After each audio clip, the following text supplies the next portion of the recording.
Hello friends, আজকে আমি তোমাদের দেখাচ্ছি সয়াবিনের চপ। তার জন্য দেখো আমি প্রথমে একটা বাটিতে একটু নুন দিয়ে একটা ডিম খুব ভালোভাবে গুলে নিয়েছি।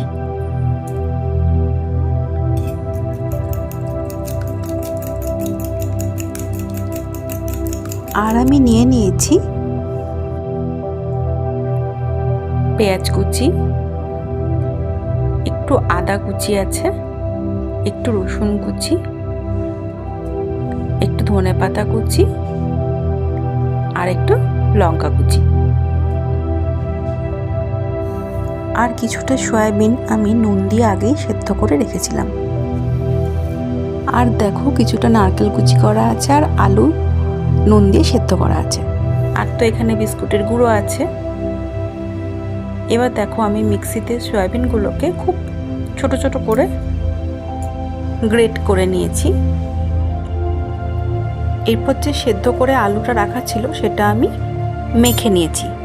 এরপর কড়াইয়ে কিছুটা সর্ষের তেল দিয়ে তাতে প্রথমে আমি কুচিয়ে রাখা নারকেলগুলোকে খুব ভালো করে ভেজে নেব।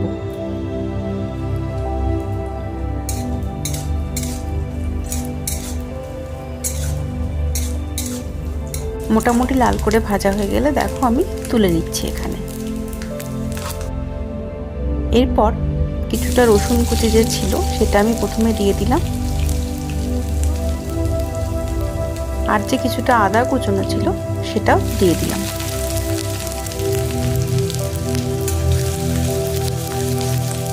এই দুটো খুব ভালো করে ভাজা হয়ে গেলে আমি এবার এর মধ্যে কুচনো লঙ্কাগুলো দিয়ে দেব। সবটা খুব ভালো করে ভাজা হয়ে গেলে আমি এবার এর মধ্যে অ্যাড করে দেব কুচনো পেঁয়াজ।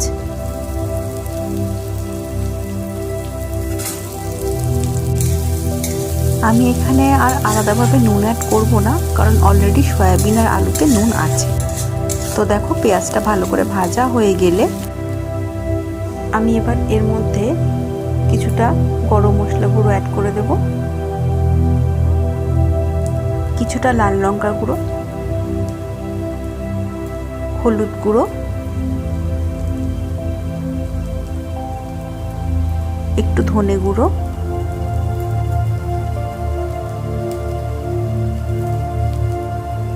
একটু জিরে গুঁড়ো, একটু কাশ্মীরি রেড চিলি পাউডার, আর দিয়ে দিলাম পরিমাণ মতো চিনি, আর 1 চামচের মতো টমেটো সস। আমি এখানে গুঁড়ো মশলাগুলো মোটামুটি ওই সবটাই হাফ টিস্পুনের মতোই দিয়েছি।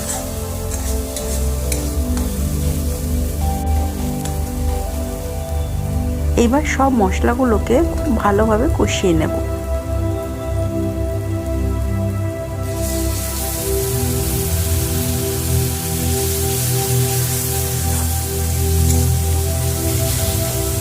একটু জল দিয়ে কষিয়ে নেব, তাতে খুব তাড়াতাড়ি এটা ভালোভাবে কষে যাবে আর এখান থেকে তেলও খুব সুন্দরভাবে ছেড়ে দেবে। দেখো খুব সুন্দর তেল ছেড়ে দিয়েছে। এবার আমি এখানে 1 চামচের মতো চাট মশলাও অ্যাড করে দিলাম।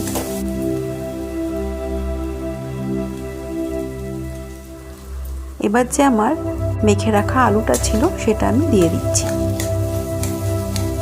তারপরে মশলার সাথে আলুটাকে খুব ভালোভাবে মিশিয়ে নিতে হবে।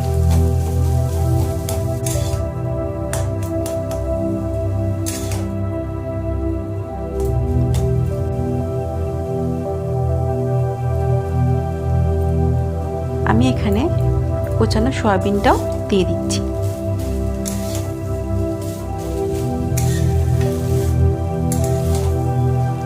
সবটা খুব ভালোভাবে এখানে আমি মিশিয়ে নিচ্ছি। এরপর দেখো আমার সবটা মেশানো হয়ে গেলে আমি কিছুটা ধনেপাতা কুচিও দিয়ে দিলাম, আর যে নারকেলগুলো ভেজে রাখা ছিল সেটাও দিয়ে দিলাম।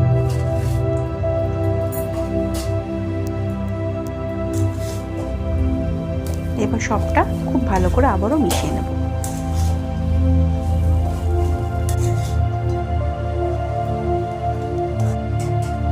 আমার কিন্তু পুরটা পুরোপুরি রেডি, শুধুমাত্র একটু দেখো আমার বানানো ভাজা মশলাটা লাস্টে অ্যাড করে সেটাও একটু ভালো করে মিশিয়ে নেব।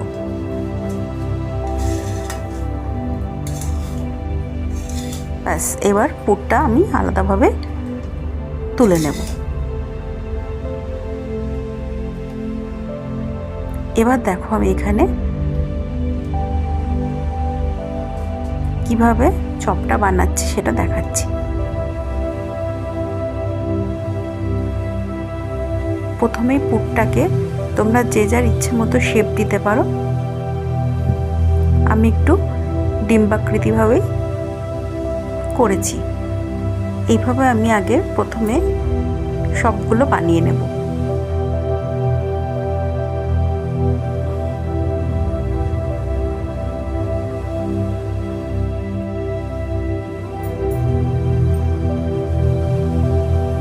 দেখো আমার এখানে কিন্তু সবকটা বানানো হয়ে গেছে। এবার প্রথমেই আমি এক হাতের সাহায্যে দেখো পুরটাকে ডিমের ব্যাটারে ভালো করে মাখিয়ে নেব।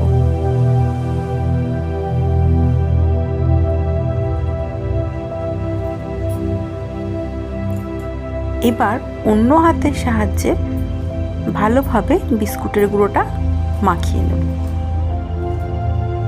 তোমরা যদি একটা হাত দিয়ে দুটো কাজ করতে যাও তাহলে কিন্তু হাতের মধ্যে বিস্কুটের গুঁড়ো মেখে যেতে পারে, আরও অনেক রকম প্রবলেম হতে পারে। তাই দুটো হাত দিয়ে করলে সুবিধা হবে।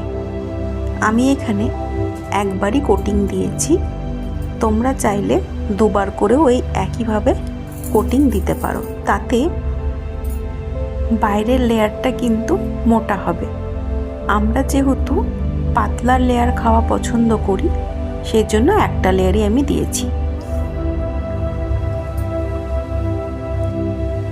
এইভাবে দেখো আমি সবগুলো চপই বানিয়ে নেব। তোমাদের যদি আমার ভিডিওগুলো দেখতে ভালো লাগে তাহলে কিন্তু চ্যানেলটাকে অবশ্য করেই সাবস্ক্রাইব করে দিও।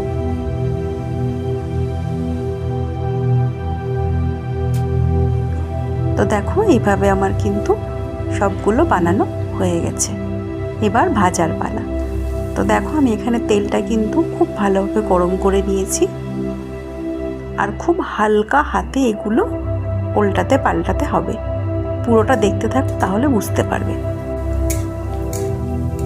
তোমরা চাইলে এগুলো ডুবো তেলেও ভাজতে পারো, কিন্তু অল্প তেল দিয়েও কিভাবে ভাজলে একদম মুচমুচেও হবে সেটাই আজকে আমি তোমাদের দেখাচ্ছি। একদম লাল লাল হওয়া অবধি লো ফ্লেমে এটাকে ভাজতে হবে।